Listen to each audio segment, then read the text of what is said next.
আশা করি তোমরা সবাই ভালো আছো, আমিও ভালো আছি। 2025 সালে আমার বাবার কর্মজীবন 50 বছরে পদার্পণ করলো।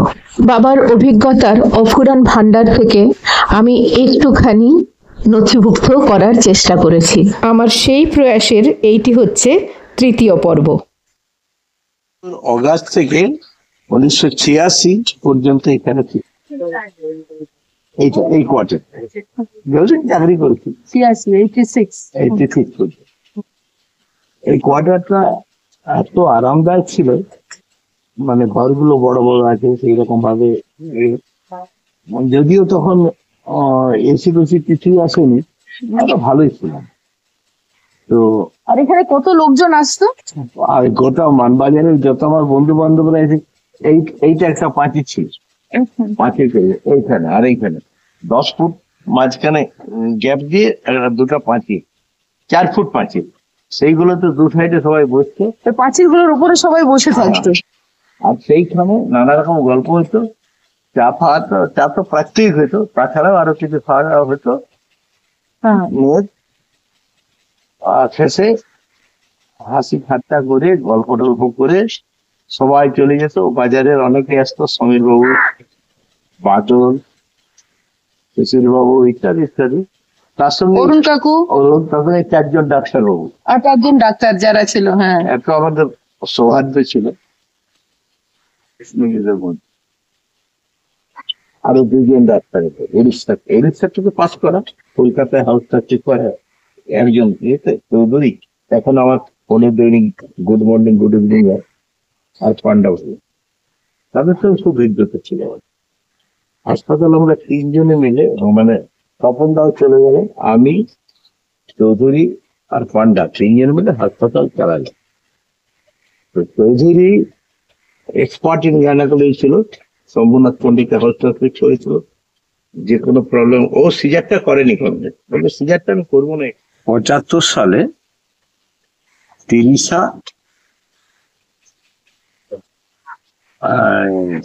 মে আমার কাছে মানবাজার হাসপাতাল থেকে একজন যায়, যে বলে আপনার যেহেতু অর্ডার হয়েছে এখানে, আপনি তাড়াতাড়ি চলুন, ওখানে 2 জন ডাক্তারের ভীষণ ঝগড়া, আপনি না গেলে ঝগড়া মিটবে না। বলে আমি যে ঝগড়ার মধ্যে ঢুকবো, আমি এলাম, এসে জয়েন করলাম। জয়েন করার পর 31 তারিখের রাত পর্যন্ত মানবাজারে এলাম। তারপর 1 জুন থেকে আমার এখানে চাকরি শুরু হলো। তখন তো কোয়ার্টার নেই, আমি 2 দিন যে থাকতাম, আমাকে সিনহাদার কোয়ার্টারেই থাকতাম। আর তার কয়েকদিন পর আরেকজন ডাক্তারবাবু, ডাক্তার তপন দা, ও এলো, যে ইনচার্জ হবে। তো 2 জন ডাক্তার এলো, 2 জন ডাক্তারকে ছাড়া হবে।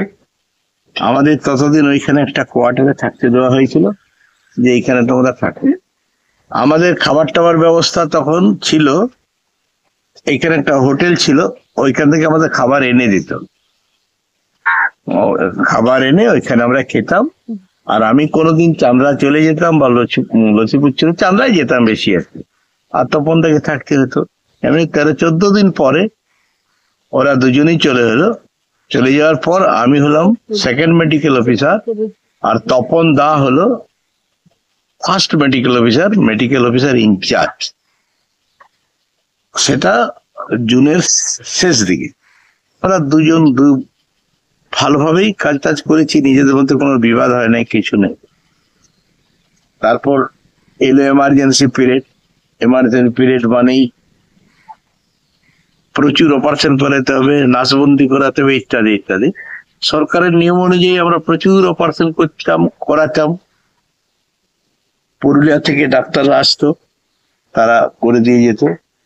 করে দিয়ে যাওয়ার পর আমরা তাদের সেবা শুশ্রূষা করতাম।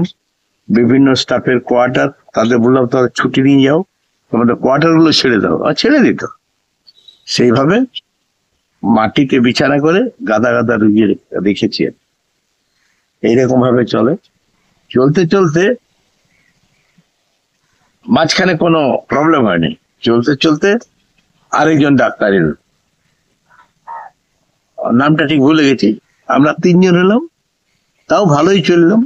চলতে চলতে আরো দুজন ডাক্তার এলো উড়িষ্যা থেকে পাস করা, কলকাতায় হাউস ট্রান্সফার করা একজন ইয়েতে চৌধুরী, এখন আমার ফোনে দৈনিক গুড মর্নিং গুড ইভিনিং হয়, আর পান্ডা বাবু।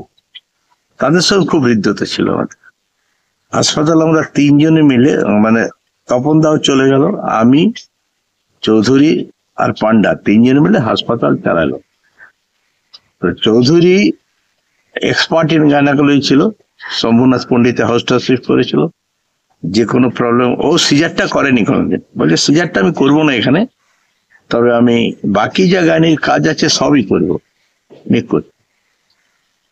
1978 আমি মেডিকেল অফিসার ইনচার্জ হই।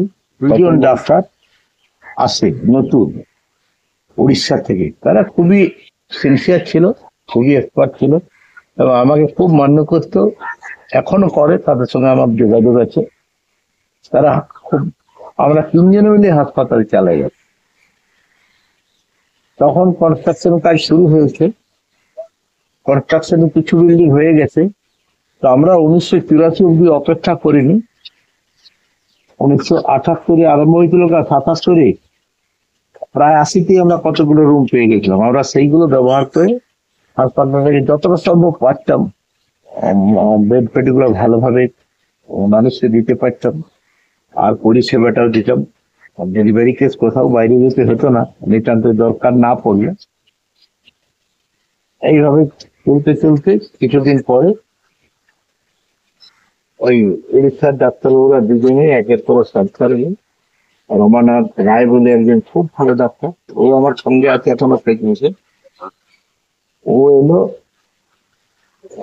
সুবোধ মন্ডল এলো, রমানাথ গাইনোকোলজিস্ট দ্বিতীয় ছিল, সুবোধ মন্ডল ছিল ডিপ্লোমা ইন অপথ্যালমোলজি। সুবোধ আমাকে বললো, দাদা আমি তো এখানে কিছু পেশের অপারেশন করি, আপনি সুযোগ করে দেবেন? আমি বলি হ্যাঁ করে দেবো। তো আমি এমন ভাবে আই ব্যবস্থা করে দিয়েছিলাম যে এখানে যতগুলো আই অপারেশন হতো পুরুলিয়া সদরে তখন ততগুলো হতো। প্রাইমারি হেলথ সেন্টারে যেটা কোথাও হয়নি, তাহলে রুরাল কিন্তু কাউকে বলেন হয়নি, আমাদের প্রাইমারিতেই চলছি তখন। যে ডেলিভারি কেসটা সিরিয়াল করতে হবে, নাহলে রাপচার রিটার্ন হয়ে মারা যাবে। তখন ডাক্তার রায়কে বললো, দেখো তুমি তো গাইনোকোলজিস্ট ওঠো, বলে হ্যাঁ বলুন কি করতে হবে। যেটা সিজার করতে গার্জিয়ান যদি রেডি থাকে, এখন রুগী মরে গেলে আমাকে মারধর করবে। আমি গার্জিয়ানকে বুঝালাম, দেখো কোথাও পুরুলিয়ার সঙ্গে যোগাযোগ হচ্ছে না, এখানে অ্যাম্বুলেন্স নেই, তোমরা যদি মাকে বাঁচাতে চাও তাহলে সিজারটা করে নাও, কিন্তু তাও কিন্তু খুব গ্যারান্টি নেই, কারণ আমাদের এখানে সব পরিষেবা নেই। তখন বলছে না, মরে যখন যাবেই তখন চিকিৎসা করেই মরুক, এইরকম মানুষটি বললেন। তবে আপনি যদি অজ্ঞান করেন আমি করবো। আমি অজ্ঞান করলাম, সিজার সাকসেস, ওই রব হয়ে গেল, সিজার উনি করেন। তারপর আরো গাড়ির যদি অসুবিধা হয়, মানবাজারে গাড়ি পাওয়া যেত না তখন, আর যদি কোন রকম অ্যাম্বুলেন্স মানবাজারে না থাকতো তাহলে আমাদের এর সঙ্গে ওই ও অপারেশন করে দিত।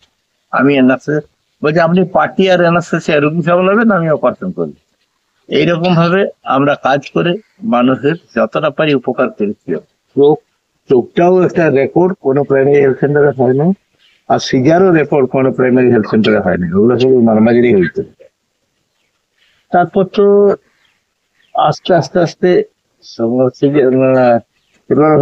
চালু হলো, ডাক্তার এক দুজন নতুন নতুন এলো।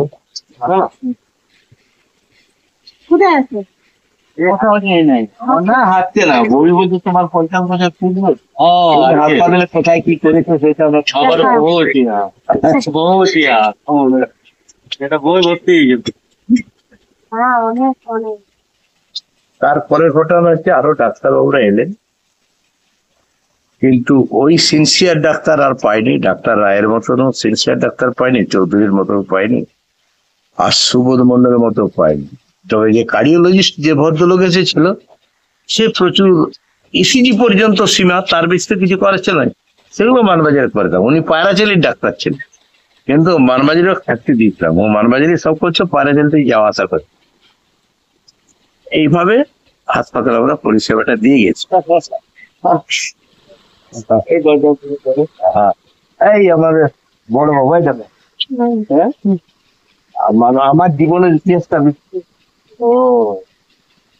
আমরা দীপু আর সহদেব আমরা আমার ছোট ভাইয়ের মতো। আমি দীপেন্দ্রনাথ মাহাতো আর আমার এক কলিগ সহদেব মাহাতো। হ্যাঁ, আমরা দুজন ওনার মানে এক সময় ওনার মানে ছায়া সঙ্গীর মতন ছিলাম, যেখানে যেতেন আমরা পিছনে বসে ওই রুগী দেখতে যাওয়া হতো। সেদিনের আমাদের অ্যালটমেন্ট থাকতো মানে ওনার বাড়িতে খাওয়া দাওয়া। সেদিন রাত্রি আর আমাদের রান্না নয়। হ্যাঁ, তো যাই হোক, বেশি দিন আমরা পাই নাই ওনাকে, তো সেই চাকরি ছেড়ে দিতে হলো পারিবারিক কারণে বা কিছু ইয়েতে। তারপর অন্য অনেক দূরে ট্রান্সফার করে দিলেন, সেইটা যাওয়ার অসুবিধা হয়ে গেল। বোধহয় কালনা সাব ডিভিশনাল হসপিটাল, সেটা বিষ্ণুপুর। হ্যাঁ, বিষ্ণুপুরে। সেই জন্য তারপরে করলো আমার ডেপুটি সিএম। আর আমাদের সাথে মানে কি বলবো, মানে ঘরের মতো নেই, একরকম বরাবরই সাথে। সেটা আমরা প্রায় 10-12 বছর যা পাইছিলাম আমরা আজীবন পাচ্ছি, এখনো পাচ্ছি পরিষেবা। আর কোনো আমরা চুকাতে পারবো না কোনোদিন। সহদেব আমাকে আনতে গেছিল পুরুলিয়াতে, যেদিন আমি জয়েন করি, এরা পাঠিয়েছিল। একটা ইতিহাস, মানে ওই পিরিয়ডটাই আমরা পাবো না। হ্যাঁ, আমরা যা শিখে গেছি